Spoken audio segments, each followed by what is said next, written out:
Hey y'all, welcome back to my channel. My name is Katrina and this is Katrina Reed. I want to do a book talk about Leave the World Behind by Rumaan Alam. I'm going to read the Goodreads synopsis. That's the easiest, in my opinion, for me. Amanda and Clay head out to a remote corner of Long Island expecting a vacation, a quiet reprieve from life in New York City, quality time with their teenage son and daughter, and a taste of the good life in a luxurious home that they rented for the week. But a late night knock on the door breaks the spell. Ruth and GH are an older black couple. It's their house and they've arrived in panic. They bring the news that a sudden blackout has swept the city. But in this rural area, with the TV and internet now down and no cell phone service, it's hard to know what to believe. Should Amanda and Clay trust this couple and vice versa? What happened back in New York? Is the vacation home isolated from civilization a truly safe place for their families? And are they safe from one another? So I gave this book 4 stars. And the reason why I wanted to do a book talk about it is because I was so moved by the book. I immediately went to look and see if anyone else talked about it on BookTube. And the few people that I saw talk about it, they said nothing happened. They didn't understand. They read that it was about race and there's nothing like that. There's no suspense. And I guess there's the tension between trying to sell a novel versus what a novel actually is. And this is much more a literary meditation, maybe. It's really quiet. And instead of suspense, there's a lot of tension. Because there isn't any suspense. You know right away that the couple owns the house because third person omniscient or something like that, where you know what everybody's thinking. You go in and out of everybody's thoughts. You also know kind of what's going on in the future. So you know what's going on. You know what's in everybody's mind. And so you're left really with the thought about, at first you're wondering what's the big event, what happened, what made the lights go out in the main city. You're wondering why didn't it go off in the rural area where they are. So as you go on, it becomes really clear what this book, what the something is. There's this very loud noise that really freaks everybody out. It's obviously outside of nature. And after the noise, things start happening. So I'm going to spoil what it is because it's really obvious as the book continues to go on. And so just letting you know now, I'm about to spoil what's happening, what's going on. And it's pretty clear that it's a nuclear bomb peppered throughout the book. There's military planes going by. One of the kids gets really sick. His teeth just randomly fall out. Because of the perspective of the novel, you get some little hints, like one of the characters will think, oh, maybe things are better in the city. Maybe we should go back to the city. And then the omniscient narrator will say, but they didn't know it was not well in the city. It's not safer in the city. There was actually chaos in the city. So you start realizing, oh, okay, there's nothing supernatural. There's nothing. And so you really start to relax into just the goings on between how people deal with emergencies. The white, maybe 40-year-old mother, really, she has a really intense sense of entitlement, hubris. She's really judgmental. When the couple come, they say, okay, this is our house. We'll pay you $1,000 for the inconvenience. We know you rented this place, but something weird's going on, and we feel like we'll be more safe here. And she just can't believe, like, even well into it's very clear that this is their house. it's just interesting watching them, the two couples, the older black couple who has a grown daughter and grandchildren, and the couple who are in their 40s who are in the midst of still raising their teenage kids, just how they relate to each other. It's interesting that the class issue is kind of inverted from what you normally see. You know, normally it's white people who are rich and, you know, black people who are at most going to be middle class, whereas the white couple in this book are middle class and the black man is rich. But there is a sense that obviously he still is not equal to these people, even with them being middle class, because they never lose their distrust of them.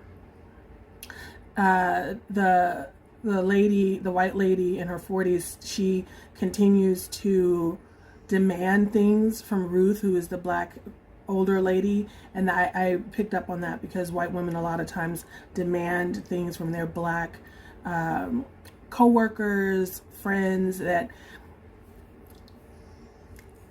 they're not old, but they feel they're old. They feel they're owed comedy. They feel they're owed comfort. They feel like they're, you know, service. And this is how, this character behaves throughout. She keeps demanding from Ruth these things, and Ruth is going through her own issues. She's worried about her daughter and her grandkids. She's afraid. She even voices one time she's tired of being strong for these people. She's willing to open her home and let them stay. They're hoping to ride out whatever it is that's going on. They're all naive in the idea that they think they're going to ride this out. And, you know, Ruth is just like, you know, I'll let you guys stay here, but, you know, I'm not letting my husband go searching for, because the little girl goes missing. I'm not letting my husband leave. I'm not letting my husband take your son to the hospital, you know. So, and at one point when they do finally negotiate with Ruth about letting her husband take the young white teenager who lost all of his teeth to the hospital and everything, and randomly he decides, the GH, who is the older black man, the rich black man, decides that he wants to talk to his, what he thinks of as a friend, the man who is the contractor for his house, who remodeled his house and made it really beautiful.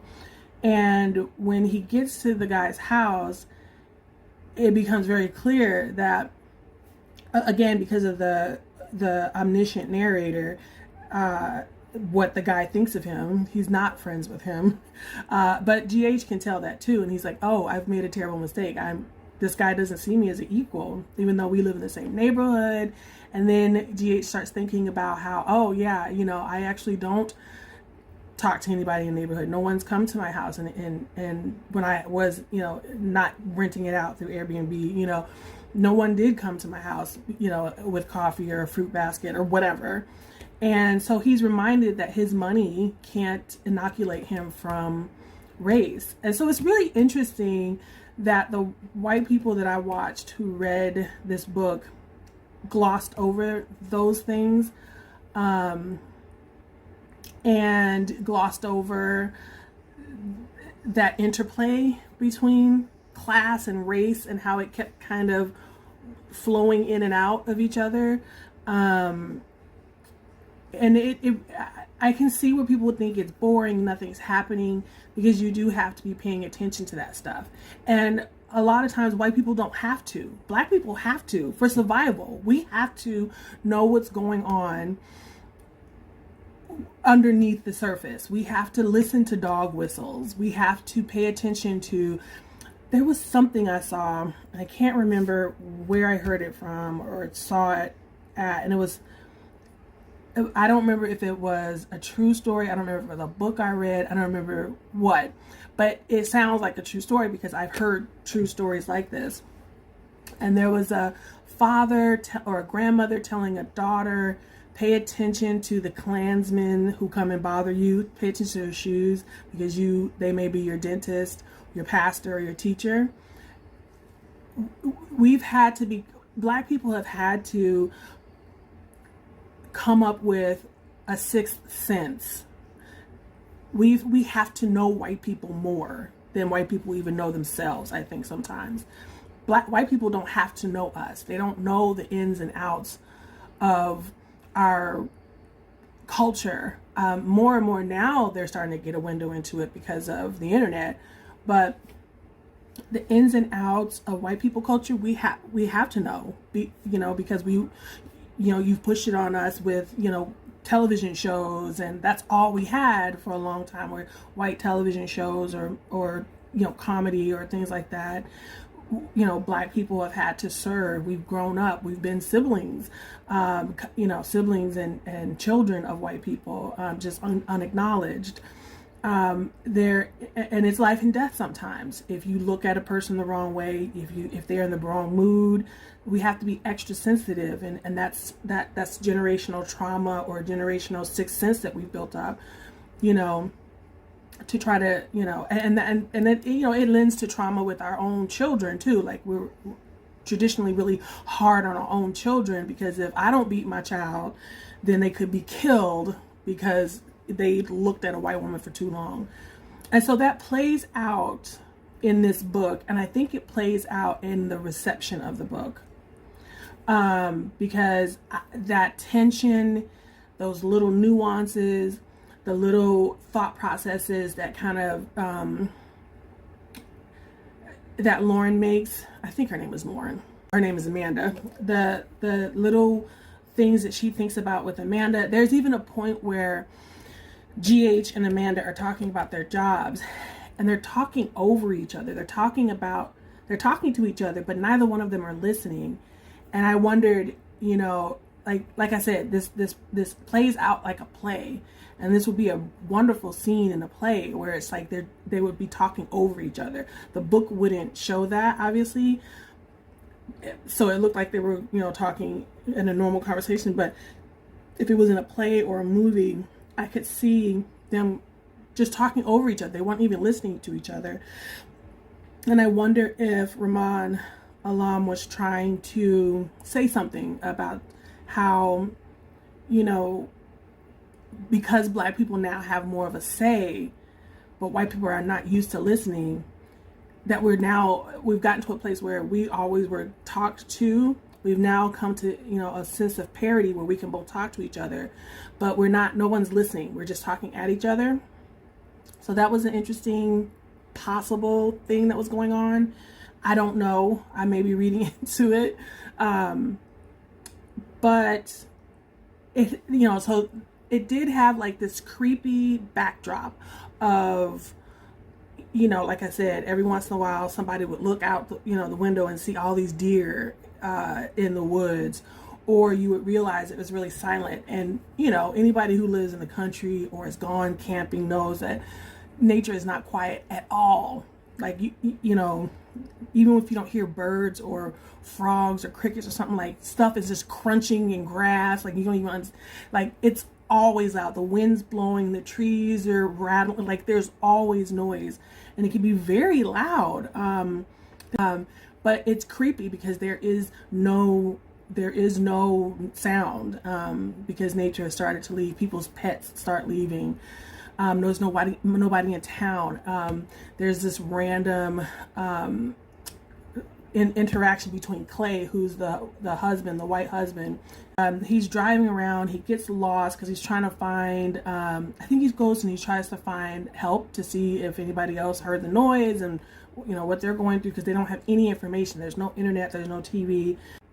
He gets lost, and he finds this lady who is a Hispanic lady. She's speaking in Spanish. She is crying, distraught, and he just leaves her there. He doesn't try to help her.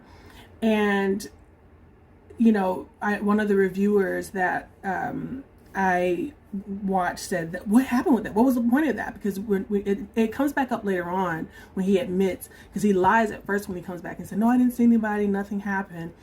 But he admits to them later on, but nothing really comes of that. We don't know why she was crying. We don't know who she is. That's never solved. But I think the point was to show his inhumanity. Who after a major event like this, a scary event, leaves a woman on the side of the road who is clearly distraught. She's not a danger. He knows she's not a danger. He doesn't feel fear. I don't know this woman. He felt, so again, that's why it was important to have this, one of the reviewers complained about knowing what's going on in everybody's mind because that took away from the suspense. But again, I think people describing the book as suspenseful, there was tension. There's tension, and maybe that's what people are mistaking for suspense. And so that's why it was important, I think, to have that omniscient kind of narrator, because we knew Clay wasn't afraid of that woman. So it clears away any doubt. He just didn't have the humanity. He didn't see that woman's humanity. When Clay and GH went to the white, what's his name? The contractor's house, he was very much so trying to get help from this man. He saw him as an ally. He kept telling him what was going on, like weirdly, and dude did not care. Made it very clear he didn't care, but without saying it, without spelling it out, for me, it was obvious that Clay saw that man's humanity. He didn't see the Hispanic lady on the side of the road's humanity. The tension between black and white, rich and middle class, and the idea that I wonder if the tension between what in this country, we don't know the difference sometimes between rich and middle class. One of the people said that they were one of the reviewers didn't understand. They're like this, the middle class people, they shouldn't have been so jealous, or they were fine. I couldn't tell the difference. They were going on a vacation into this really expensive place, and they were spending all this money on food that they didn't need. And it just reminded me of how on purpose Americans are kept in the dark about real money and real class. I read a statistic one time that while we think that we can move between classes and anybody can become a millionaire or billionaire, we don't really understand how much money billions is. We also have a much more immovable caste system here than even in Britain and some other European countries, and we just don't know that. And so I think that was borne out by some of the reviews. And I thought it also interesting and kind of foreboding, lastly, it was kind of foreboding that all of this stuff had happened, and they kept thinking, as soon as we get back to the city, we'll take the extra money, that $1,000 that the GH and Ruth gave them to let them come back into their own house.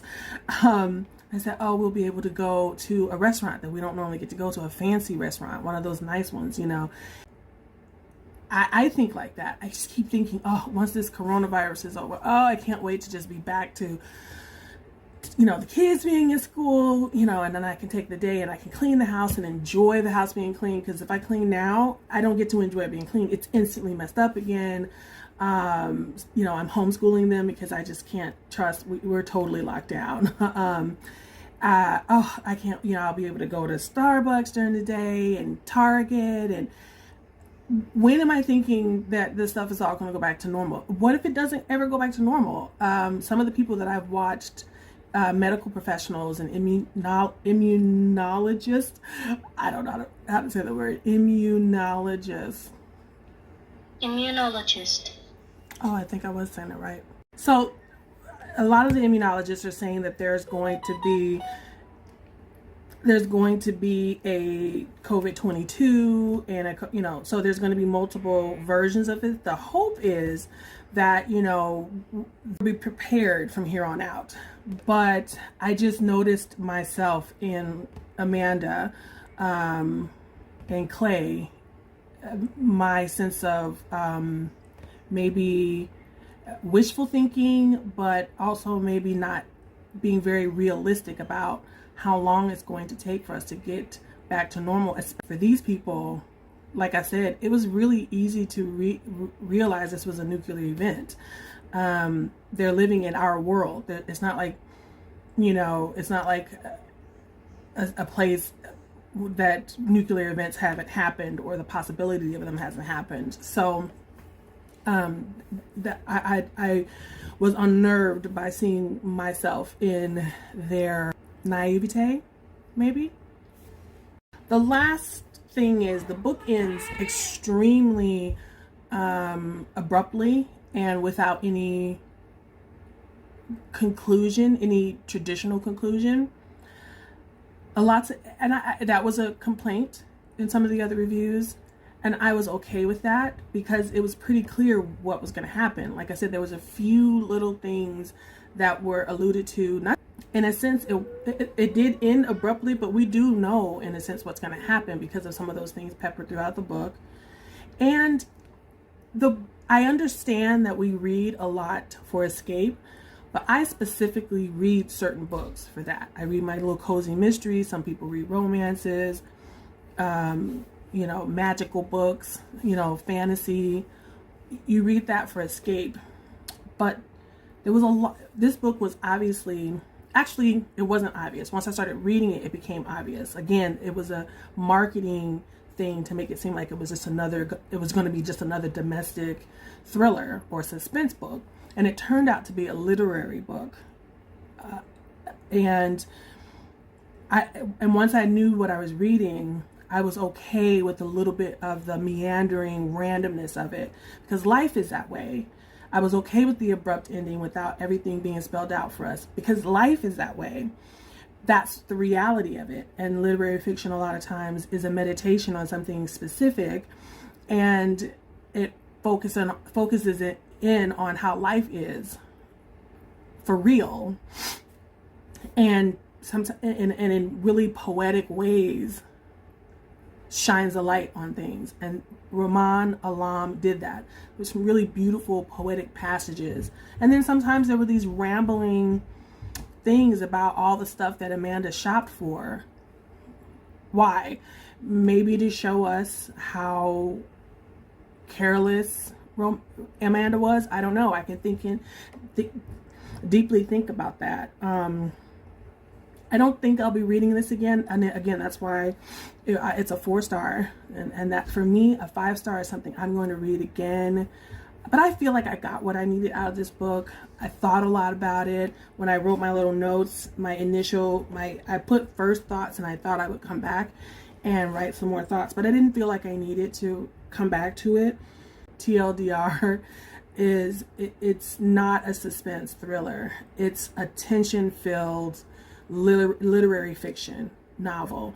It plays like a play. You're really in one place, and you're watching this tension between class and race with the backdrop of nuclear fallout. And there is, like I said, there's some creepiness.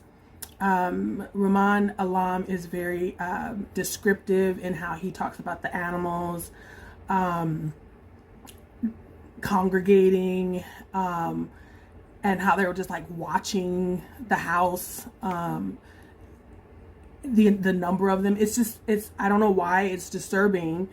I used to live in Colorado, and just on a regular, you'd have a family of deer in your yard, and it'd just be really cute. You take a picture, you Instagram it, the kids would ooh and ah, you go on.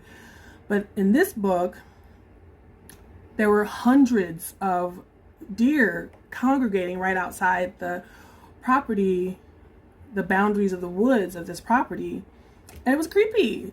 So that was just really interesting to me, how nature can be creepy, how it can telegraph that something's wrong. It can telegraph horror. It can be shorthand for something being wrong. And so I enjoyed that. And I really enjoyed his unobtrusive, non-preachy, but so much so that people missed, I think, the point. I think people missed the commentary on race and class, and maybe I'm even missing some of the commentary on femininity and maleness, because I wouldn't even think about that. Clay was was just a waste. And it's like, okay, maybe he gets to be a waste. Maybe I'm thinking he should have been a strong man because that's how I think, that's what I think men should be. And while Amanda acted as the center of the home, which is kind of my place in a home, I do the bills, I say what we're going to do and things like that. She kind of lost it when push comes to shove, and I was uncomfortable with seeing a little bit of that myself. Ruth was the same way. Ruth was a calm woman. She very feminine, very matriarchal, very patrician. But then when push comes to shove, she wanted her husband to be by her side, and that was it. But I allowed her that, and I don't know why. GH was strong, but in a weird way. He kept trying to comfort everyone. He kept talking about money. And instead of taking the boy to the hospital, the one that was throwing up and losing his teeth, he stopped at that guy's house. So he still had a sense of naivete. And I didn't fault him for that. I felt bad for him. I was like, oh, we made that mistake. We've all made that mistake. Thinking that white person that was nice to us was our friend. And I'm saying this, I am married to a white man. I have been married to 2 white men. Because of the place that I grew up, most of my friends were white. So I'm not saying these things in a hateful way. I'm saying these things in the way that I'm a black woman who's proud of being black, but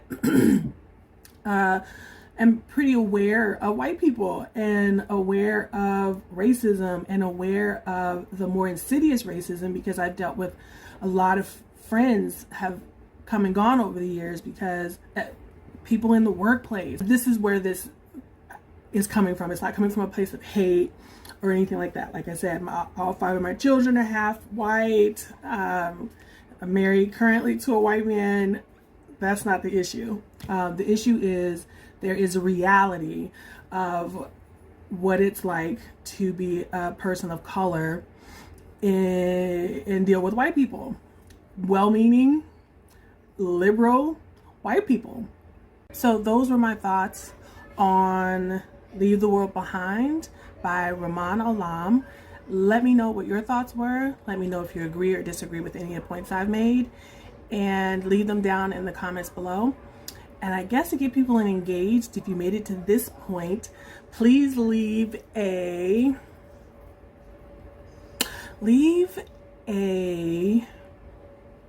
is there a nuclear? Leave the brain exploding emoji. Is my age showing? Leave the brain exploding emoji in the comments below, so I know that you made it to the end. And I will see you in the next video. Bye.